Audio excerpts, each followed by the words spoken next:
दृष्ट शक्ति, स्रोत शक्ति, कथन शक्ति। इस तो बाद जो परिपूर्ण परमात्मा की महान बख्शिश है वो है स्पर्शता। हवा गर्म है कि ठंडी, वस्तु कोमल है कि ठोस, ये साड़ी खलड़ी दसती है। पानी ठंडा है कि गर्म, वस्तु कोमल है कि सख्त। इस तरह का बोध जो बार बार सानू होंदा है खलड़ी करके होंदा है। और खलड़ी अपने आप विच महान है, महान है। जो वस्तु प्यारी लगे उन्होंने छोड़न नूं जी करता है। जिस नाल स्नेह है उसनों अपनी खलड़ी दे नाल, सीने दे नाल लाण नूं जी करता है। सारे भगतां ने कहा, हे प्रभु तेरे चरण कमल जैसे ने। कमल कोमलता का प्रतीक है, कमल सुगंध का प्रतीक है, कमल सुहप्पण का स्वरूप है।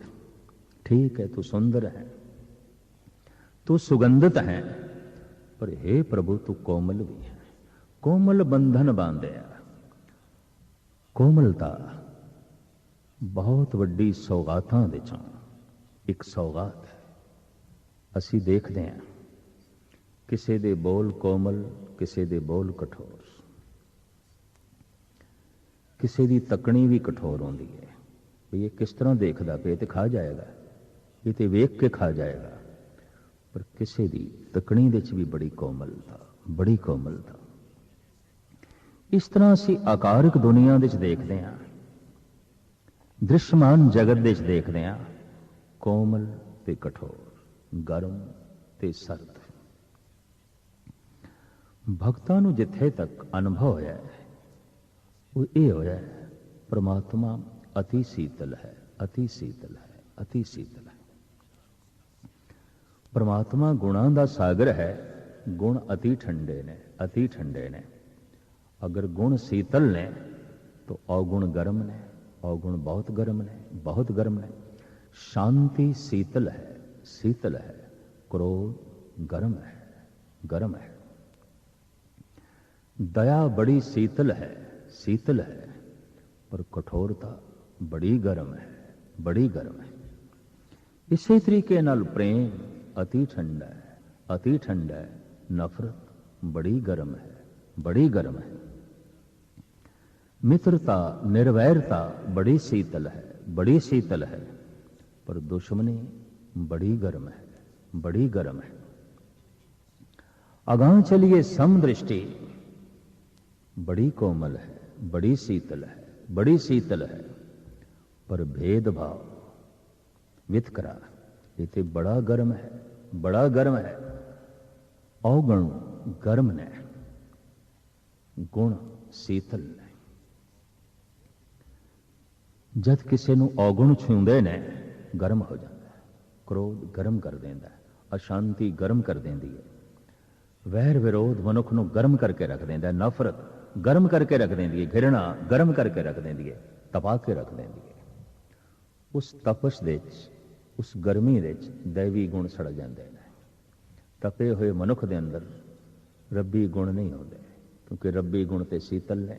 ये तो एक जो है खास परमात्मा का बनाया होया नियम है कि एक थां ते इक्को ही समय या गर्मी रखी जा सकती या ठंडी, या ठंड या गर्मी। एक समय इक्को ही थां ते या अंधेरा रखा जा सकता है या रोशनी, दोवें इकट्ठे नहीं रह सकते। अगर कोई आखे नहीं इक्को ही थां दे ते प्रकाश ते अंधकार इकट्ठा ही रखना, इक्को ही भांडे दे च, इक्को ही गिलास दे च गर्म ते ठंडा इकट्ठा ही रखना है, कठिन है नहीं। या ते गर्म या ठंडा, इंज कह सकते हैं हिरदे च या अवगुण रहणगे या गुण, दोवें नहीं रह सकते, दोवें नहीं रह सकते। क्योंकि दोहां दी आपस विच विरोधता है, सर्दी ते गर्मी दी विरोधता है, प्रकाश ते अंधकार दी विरोधता है। ये दो इकट्ठे नहीं रह सकते। इसनूं गुरु नानक देव जी महाराज ने बड़े आलमाना ढंग नाल बयान भी किया है। सजाती मेल हो जाता है, विजाती नहीं होंदा। जैसे रोशनी होर रोशनी समा सकती है, रोशनी दे अंधेरा नहीं समा सकता। जैसे ठंड दे होर ठंड समा सकती है, गर्मी दे होर गर्मी समा सकती है, ठंड ते गर्मी नूं इकट्ठा नहीं रखा जा सकता। दोहां नूं इकट्ठा रखना बहुत कठिन है। महाराज कहते ने वस्तु अंदर वस्त समावे, दूजी होवे पास। एक थां ते एक वस्तु तां समा सकती है जे पहली पई हुई वस्तु एक पासे होवे, दोवें इकट्ठियां नहीं रह सकदियां। जैसे महाराज कहते ने हौं में नावें नाल विरोध है, दोए ना वसे एक ठां है। हंकार बड़ा सख्त है, कठोर है, प्रभु का नाम अत्यंत कोमल है, ये दोवें इकट्ठे नहीं रह सकते, यकजा नहीं रह सकते। दोए ना वसे एक ठां है, हाँ मैं हाँ, मैं हाँ, मैं हाँ। तो जितना मेरे अंदरों ये भाव पैदा होता है मैं हाँ, मैं हाँ, मैं हाँ, उतना एक दूसरा भाव प्रगट होता है, तू नहीं है, तू नहीं है, तू नहीं है, तू की है, तू कुछ भी नहीं। और जितना ये भाव प्रगट होवे तू है, तू है, तू है, तो मैं नहीं हाँ और मैं कुछ भी नहीं। या मनुख मैं आश्रित जीवेगा, या मनुख तू आश्रित जीवेगा। तू कोमल है, मैं कठोर हाँ। तू सुंदर है, मैं क्रूप हाँ। तू शांति है, मैं क्रोध हाँ। तू प्रेम है, मैं घृणा हाँ। तू निर्वैर है, मैं वैर भाव नाल भरिया होया। तू समदृष्ट है, मैं वितकरियां दे भरिया होया। तू सुख स्वरूप है, मैं दुख स्वरूप हाँ। तू आनंद है, मैं कलेश हाँ। तू अति सुंदर है, मैं अति क्रूप हाँ। ये दो किस तरह इकट्ठे रहणगे? या मेरे हृदय चों तू रुखसत होवे, या मेरे हृदय चों मैं रुखसत होवे। धर्म की साधना है, मैनू रुखसत कर। क्यों? मैं कठोर है, मैं करूप है, मैं गर्म है। हंकारी बहुत गर्म होता है। हंकार का मतलब भी है मैं हाँ, मैं हाँ, मैं हाँ, तू नहीं। तू है तो मैं तेनों मिटा के रखूंगा। जितना हंकारी मनुख होवेगा लोगों के सिर ते बैठण की कोशिश करेगा, जितना संत होवेगा कदमां दे बैठण की कोशिश करेगा, चरनां दे थल्ले बैठण की कोशिश करेगा। वो तो कहेगा मैं हर एक दे कदमां दी खाक, हर एक दे कदमां दी खाक, हर एक दे चरनां दी धूल। गुरु नानक दा एक बोल सरवण करावां। पातशाह कहंदे ने हे परिपूर्ण परमात्मा, बदबख्त हम चूं बखील गावर बेनजर बेबाक, नानक बगोयज दंतुरा तेरे चाकरां पा खाक। हे परमात्मा मैं की हाँ ते तू की है? मैं की हाँ बदबख्त बदकिस्मत हाँ, मेरी चंगी किस्मत भी नहीं। पहले यह भी मैं एक नुकता रख देवां, बदबख्ती का जन्म किवें आउंदा है, बदबख्ती पैदा किवें आउंदी है, बदकिस्मती जन्म किवें लैंदी है। ईरानी सूफी संत शेख सादी साहब कहते हैं, गर इंसाफ पुरसी बद अख्तर कस अस्त। अगर इंसाफ की गल मैथों पूछें बदबख्त कौन है? ये फकीर कहता मैं नजूमी नहीं हाँ, ज्योतिषी नहीं हाँ, और ज्योतिष विद्या के आधार पर मैं नहीं दस रहा कि बदबख्त कौन है, बदकिस्मत कौन है। मैं अध्यात्मिक दृष्टिकोण के मुताबिक दस रहा बदबख्त कौन है, बदकिस्मत कौन है। गर इंसाफ पुरसी बद अख्तर कस अस्त, कि दर राह तश रंज दीगर कस अस्त। वो बदबख्त मनुख है कौन?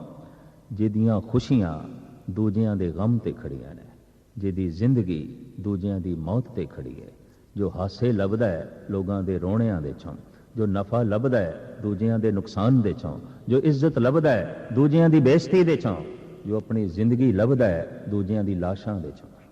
बदबख्त है, यही बदकिस्मत है।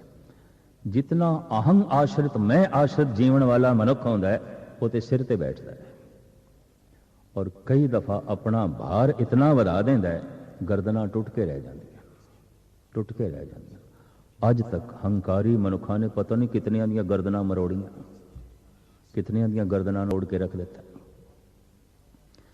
जितना अहंग आश्रित जीण वाला मनुख होंदा है, ठोस होंदा है, सख्त होंदा है, बोझल होंदा है, भारू होंदा है, और गज़ब दी गल बैठदा भी सिर ते। जितना संत होंदा है, कोमल होंदा है और निर्भर होंदा है, भारू नहीं होंदा, निर्भर होंदा है। और गज़ब दी गल निर्भर होण दे नाल नाल, कोमल होण दे नाल नाल कदमां दे च बैठदा है, चरनां दे थल्ले बैठदा है। मुल्तान की यह साखी अमर साखी है कि मुल्तान दे फकीर दुध दा भरिया होया कटोरा एक फकीर दे राही गुरु नानक नूं भेजदे ने, और गुरु नानक देव जी महाराज एक बगीची दे च बैठे ने। भरिया होया दुध दा कटोरा मुल्तान दे फकीरां ने गुरु नानक दे अगों रखे। और मुल्तान मशहूर सी, पीरीपुर मुल्तान, फकीरां दी नगरी, आलम फाजलां दी नगरी। काफ़ी लंबे समय तो वो विद्या दा घर रहा है, संतां दा घर रहा है, फकीरां दा घर रहा है। भरे होया जाम जद दुध दा गुरु नानक दे अगों रखिया एक फकीर ने, तो मरदाना कहंदा है, महाराज मुल्तान दे वासी ते बहुत चंगे, अजे असी मुल्तान दे प्रवेश भी नहीं कीता, अजे नगर दे असी प्रवेश भी नहीं कीता, ये दुध दा कटोरा भरिया होया ले आए ने साडे अगों रखे। गुरु नानक कहंदे ने, मरदाने उस सामने चंबेली फुल तोड़ के लिया। बगीचे दे गेंदे दे फुल भी है, बगीचे दे कमल भी है सी, बगीचे दे गुलाब दे फुल भी बथेरे सन, पर महाराज कहते नहीं, चंबेली का फुल तोड़ के लिया। तोड़ लिया मरदाना, उस चंबेली के फुल नो लबा लब जो भरिया होया दुध नाल जाम सी फुल रख दिता। और फकीर साईं नो इंज हथ जोड़े ने बे जाम ले जाओ वापस। उन्हें कटोरा चुक लिया वापस। मरदाना हाथ जोड़ के कहंदा, बाबा नानक ये सैन भैस, ये इशारियां दी चर्चा मेरी समझ विच नहीं आई। महाराज बोल के समझाओ ये की होया है। बोलां दा आदान प्रदान ते होया है, कोई गुफ्तगू तो होई है, पर ये की होई है मेरी समझ तो परे। बाबा ये दुध दा कटोरा लिया है, तुसी चंबेली दा फुल रख के वापस कीता, ये गल की है? मरदाने ये दुध दा लबा लब कटोरा भर के लिया है, ये दसन लई ये शहर फकीरां नाल भरिया होया, होर फकीर लई थां नहीं है, तुसी ना आओ, जाओ वापस। ये भरिया होया पहले, तुसी ना आओ। पर महाराज चंबेली दा फुल रख के तुसी की जवाब दिता है? मरदानिया मैं ये जवाब दिता है, मैं तो एक निर्भर चंबेली दे फुल की तरह जिहदा कोई वजन भी नहीं, बहुत वड्डा आकार भी नहीं, और इहदे नाल दुध डुलेगा भी नहीं। हाँ गुलाब दा फुल रख दे, उसका वजन है, डुल जाना सी। कमल दा फुल रख दे, डुल जाना सी। चंबेली बहुत छोटा जिहा फुल, आकार भी छोटा, महक भी बड़ी। गुरु नानक कहंदे मरदाने मैं इन्हां नूं आख्या है, मेरे आण नाल तुहाडा दुध नहीं डुलेगा, मैं थोड़ी थां नहीं खोवांगा, थोड़ी प्रभुता च फर्क नहीं पेगा, बल्कि थानू कुछ महक ही देंगे ते नाले अपनी थां आप बनावांगे। असी सिर दे उत्ते भार की तरह नहीं रवांगे, चंबेली दे फुल की तरह रवांगे। फुल नूं ते सिर दे च भी रखिया जा सकता है, कोई गल नहीं, कोई भार थोड़ी है। चंबेली का फुल सिर ते रख ली, कोई वजन महसूस होता है। पर जद कोई मित्र सिर दा भार बन जाए, औलाद सिर दा बोझ बन के रह जाए, मां बाप बच्चियां दे सिर दा बोझ बन जान, या पत्नी सिर दा बोझ बन जाए, या पति सिर दा भार बन जाए और भार वधाई जाए, तो गर्दन दी अपनी एक सीमा है, और गर्दन टुटन लगे तो गर्दना हिल जांदियां ने, सिर दे ते पिया होया थल्ले आ जांदा है।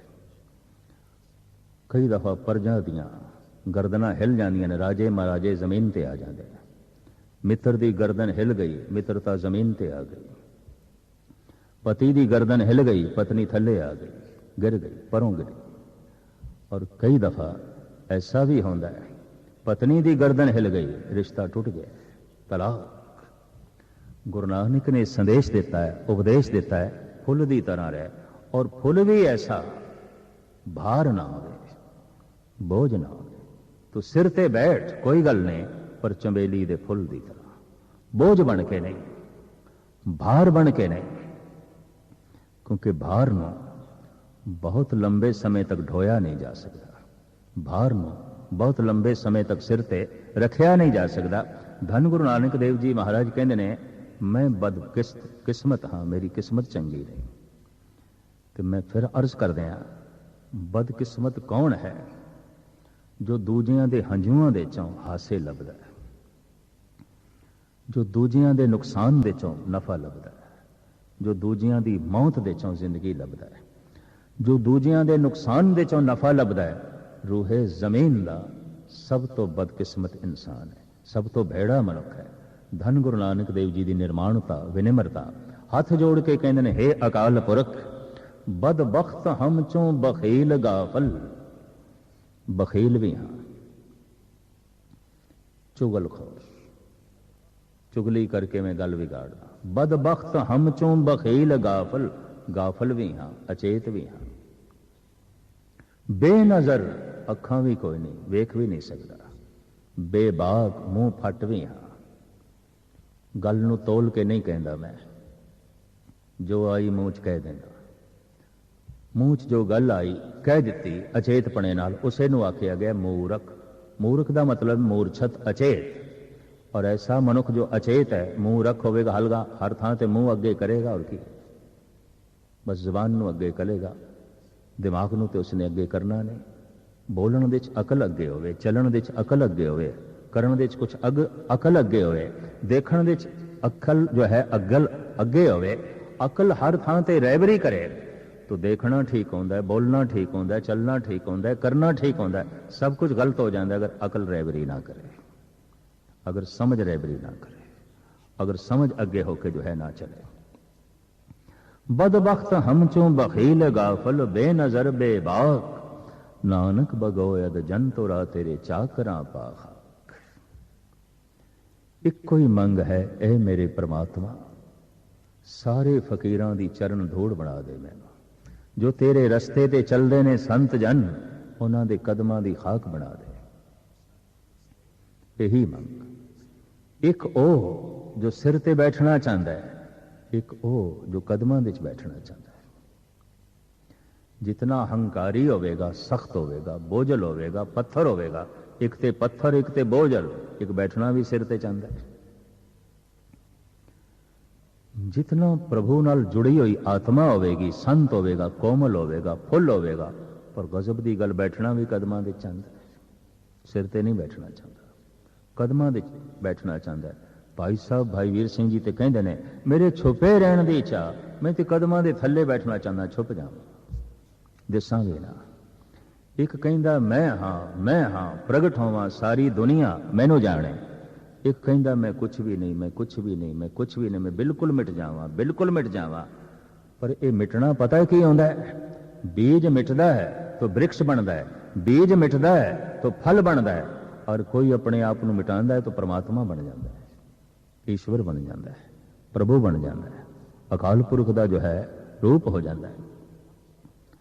जितना ठोस सख्त मनुख होवेगा, पत्थर होवेगा, सिर ते बैठेगा, जितना कोमल होवेगा, कम जो है चरना विच बैठ के प्रसन्न होवेगा। सुरमा कुन तो खाक औलिया, ताबा बीनी इब्तिदा ता इंतहा। अगर तू आद तो लैके अंत तक वेखना चाहना है, तो जेड़े कदम परमात्मा दे मार्ग ते चल रहे हैं, उन्हां दी चरना दी धूड़ नूं अपने मस्तक ते ला, अपनी अखां ते ला। इतनी निर्माणता, विनिम्रता कोमल है, लेकिन अहंकार ठोस है, सख्त है। सुरमा कुन तो खाक औलिया। धन गुरु गोबिंद सिंह जी महाराज एक दिन सुभावक पुछते ने नंद लाल नूं, अंदर कोई ख्वाहिशां चलदियां न तेरे कि सिर्फ रब दी याद चलती है? क्योंकि तेरा सरूर, तेरी मस्ती, तेरी सेवा, तेरा सिमरन दसदा है तेरे अंदर हुण कोई दुनियावी इच्छा नहीं रही। भाई साहब कहते हैं महाराज एक ख्वाहिश है, बाकी ते मिट गई। एक ख्वाहिश बार बार चलती है, बार बार चलती है। साहिब भी हैरान होए ते कहंदे ने अच्छा दस केड़ी ख्वाहिश है जो बार बार तेरे अंदर चलती है।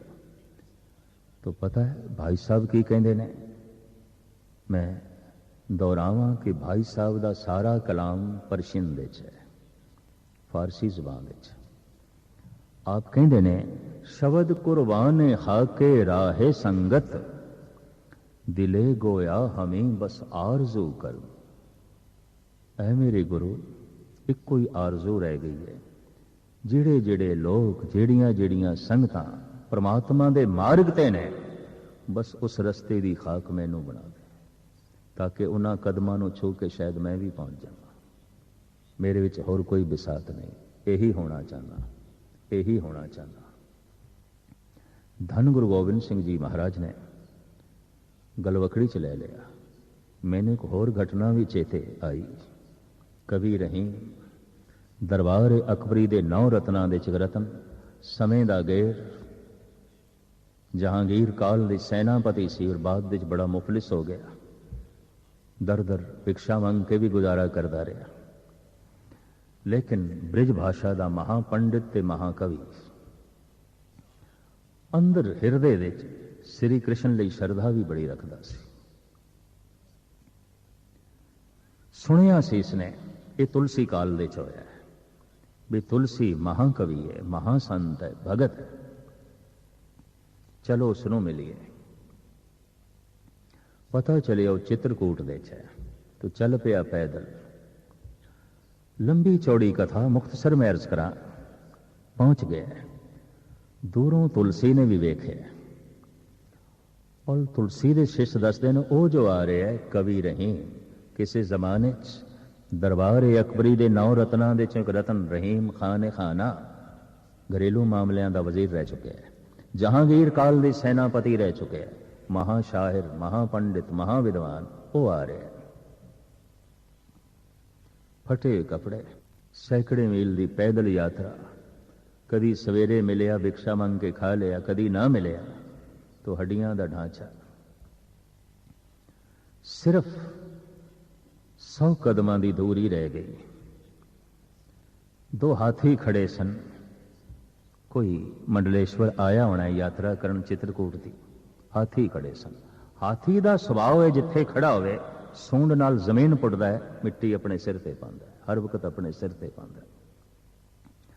कोल आ गए रहीम तो तुलसी ने एक सवालिया वाक, एक प्रश्नमयी वाक रहीम दे अगों रख दिता। धूर धरत नित शीश पर कहो रहीम कहें काज। ऐ रहीम दसोगे? ये हाथी हर वक्त जमीन पुटता है, हर वक्त, और अपने मत्थे ते मिट्टी पाई जाता है, पाई जाता है। क्यों ऐसा, क्यों ये क्यों करता है? रहीम भी हस पे और अंदरों सोचते ने एक कवि, ये संत, ये भी कसवटी ते परख के मैनू सीने च लाएगा, सीने नाल लाएगा, उंज नहीं। इन्हें भी कसवटी रख दी। तुलसी कहने ने धूर धरत नित शीश पर कहो रहीम कहें काज। रहीम बोले जह रज मुन पत नहीं तरी सो ढूंढत गजराज। जिस चरण धूड़ दा सदका गौतम ऋषि दी पत्नी अहल्या दा उधार होया सी, ये हाथी अपनी सूंड नाल ओही धूड़ लभदा फिरदा है, अपने मत्थे ते पांदा है। मतां किधरे राम दे चरनां दी धूड़ पई होवे, सारी जमीन पुट्टी जांदा है। जिथे खड़ा है रेत सिर ते पाई जांदा है। मतां किसी संत दी धूड़ होवे, मतां किसी फकीर दी धूड़ होवे।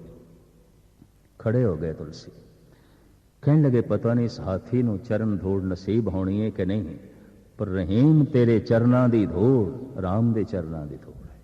तेरे मार्ग खुदा दे मार्ग ते ने, तेरे चरण प्रभु दे मार्ग ते ने। ਤੇ ਜਿਹੜੇ ਪੈਰ ਪ੍ਰਮਾਤਮਾ ਦੇ ਮਾਰਗ ਤੇ ਚੱਲਦੇ ਨੇ, ਪ੍ਰਮਾਤਮਾ ਕੋਮਲ ਹੈ, ਉਹਦੇ ਕਦਮ ਕੋਮਲ ਨੇ, ਸ਼ਾਇਦ ਇਸੇ ਵਾਸਤੇ ਚਰਨ ਕਮਲ ਕਹਿੰਦੇ ਨੇ। ਫੁੱਲ ਦੀ ਤਰ੍ਹਾਂ ਕੋਮਲ ਨੇ, ਗੁਣਾਂ ਦੇ ਉੱਤੇ ਖੜਾ ਹੈ ਪ੍ਰਮਾਤਮਾ ਦਾ ਸਾਰਾ ਹੋਂਦ ਪਸਾਰਾ, ਗੁਣ ਸਾਰੇ ਹੀ ਕੋਮਲ ਨੇ। ਜੈਸੇ ਪੈਰਾਂ ਦੇ ਉੱਤੇ ਸਰੀਰ ਖੜਾ ਹੈ, ਗੁਣਾਂ ਤੇ ਹੀ ਪ੍ਰਮਾਤਮਾ ਦੀ ਹਸਤੀ ਖੜੀ ਹੈ, ਗੁਣ ਕੋਮਲ ਨੇ, ਸਾਰੇ ਦੇ ਸਾਰੇ ਕੋਮਲ ਨੇ। ਇਸ ਵਾਸਤੇ ਅਸੀਂ ਗੁਣਾਂ ਨੂੰ ਚਰਨ ਕਹਿੰਦੇ ਹਾਂ, ਕਿਉਂਕਿ ਇਸੇ ਦੇ ਉੱਤੇ ਪ੍ਰਮਾਤਮਾ ਦੀ ਹੋਂਦ ਖੜੀ ਹੈ। ਸਾਰੇ ਗੁਣਾਂ ਨੂੰ ਇੱਕ ਪਾਸੇ ਕਰ ਦਿਓ ਤਾਂ ਪ੍ਰਮਾਤਮਾ ਇੱਕ ਪਾਸੇ ਹੋ ਗਿਆ, ਸਾਰੇ ਪ੍ਰਕਾਸ਼ ਨੂੰ ਇੱਕ ਪਾਸੇ ਕਰ ਦਿਓ ਤਾਂ ਸੂਰਜ ਇੱਕ ਪਾਸੇ ਹੋ ਗਿਆ, ਫਿਰ ਸੂਰਜ ਨਹੀਂ ਰਿਹਾ। ਸਾਰੇ ਗੁਣਾਂ ਨੂੰ ਇੱਕ ਪਾਸੇ ਕਰ ਦਿਓ ਨਾ ਹੋਵਨ ਤਾਂ ਪ੍ਰਮਾਤਮਾ ਨਹੀਂ ਹੈ। ਪ੍ਰਮਾਤਮਾ ਹੈ ਇਸ ਵਾਸਤੇ ਹੈ ਕਿ ਗੁਣ ਹੈ, सूरज है इस वास्ते है कि रोशनी है, नहीं है रोशनी तो नहीं है सूरज, नहीं ने गुण तो नहीं है परमात्मा। परमात्मा दी होंद गुणा ते खड़ी है, सब गुण तेरे मैं ना ही कोय, विण गुण कीते भगत ना होए, पर गुण सारे ही कोमल ने, सारे ही कोमल ने। कोमलता दा एहसास खलड़ी नूं हुंदा है, सर्द गर्म दा एहसास खलड़ी नूं हुंदा है। भगतां नूं ऐसा महसूस होया है, हे परिपूर्ण परमात्मा तू अति कोमल है, अति कोमल है। और सिर्फ कोमल ही नहीं, अति शीतल है, अति शीतल है, बहुत ठंडा है, बहुत ठंडा है, तैनूं गर्मी आउंदी ही नहीं। दोखन देखत है पर देत ना हारे। माड़े मोटे बंदे नूं भी थोड़ी जिहा कोई माड़ी गल आख दईए क्रोध च हो जाता है। अगर सारी मनुखता कह देवे परमात्मा तैनूं नहीं मनदे, नहीं मनते तां भी वो क्रोध दे च नहीं आउंदा, नहीं मनदी बथेरी दुनिया उसनूं तां भी वो क्रोध दे च नहीं आउंदा। राज ते उसदा, पसारा ते सारा उसदा, पर मैं उस तो इनकारी हो जावां तां भी वो क्रोधित नहीं आउंदा। इतना दयालु, इतना कोमल। कहंदे ने सूरदास दी अखां ते है नहीं सन, देख ते कुछ सकदा नहीं सी। ਉਹਨੂੰ अक्सर ऐसा ज्ञान हुंदा सी, हत्थां नाल जिहड़ी चीज़ भी छू लवे कहंदा सी कृष्ण दे चरण ने, ये तो प्रभु तू ही है, क्योंकि उसनूं स्पर्शता दा बोध हो गया सी। जो कुछ भी स्पर्श करदा है परमात्मा तू ही है, तू ही है, क्योंकि दिखाई नहीं देंदा सी कुछ। स्पर्शता दे राहीं ही वो अठे पैर परमात्मा नाल जुड़िया, ईश्वर दे नाल जुड़िया। ईश्वर कोमल है, ऐसा भगतां नूं महसूस होया है। ईश्वर शीतल है, ऐसा भगतां नूं महसूस हो रहा है। इस वास्ते बदले दी भावना नहीं, माफ करने दी भावना है। दोखन देखत हैं पर देत न हारे। एक सूफी ते इत्थे तक कहंदा है, 100 साला बा इम्तिहान गुनाह को आम कर दे। अगर ऐ खुदा तो मैनू 100 साल जिंदा रखिया, गुनाह करांगा, पाप करांगा, फिर मैं ये भी देखांगा ता जुर्म मन अस्त बेश या रहमत तो मेरे 100 साल दे गुनाह ज्यादा ने कि तेरी एक पल दी रहमत ज्यादा है। गल स्पष्ट हो जाएगी, तेरी एक पल दी रहमत ज्यादा, मेरे 100 साल दे गुनाह कुछ भी नहीं। तो इतना रहीम है, तो इतना करीम है। गुरु गोबिंद सिंह जी महाराज कहते दोखन देखत हैं, तू सारे गुनाह देखदा है, पाप देखदा है, पर देत ना हारे, फिर भी तेरी दया दृष्टि देन तो हटती नहीं। तो इतना कोमल है, तो इतना शीतल है, जिथे दर्शन होंदे ने उसते उसदा नाद सुनाई देंदा है, उसदे बोलों की मधुरता सुनाई देंदी है। जिथे उसका रस मिलता है उत्थे स्पर्शता दे राही भगतां नूं पता चलता है अति कोमल है, अति कोमल है, अति शीतल है, अति शीतल है। परिपूर्ण परमात्मा साडे ज्ञान इंद्रियां नूं विकसित करे, असी वेख सकीए, सुन सकीए, रस मान सकीए और स्पर्श भी कर सकीए, उसकी कोमलता ते शीतलता का भी आनंद मान सकीए। ऐसी महरामत सदगुर सब ते करन।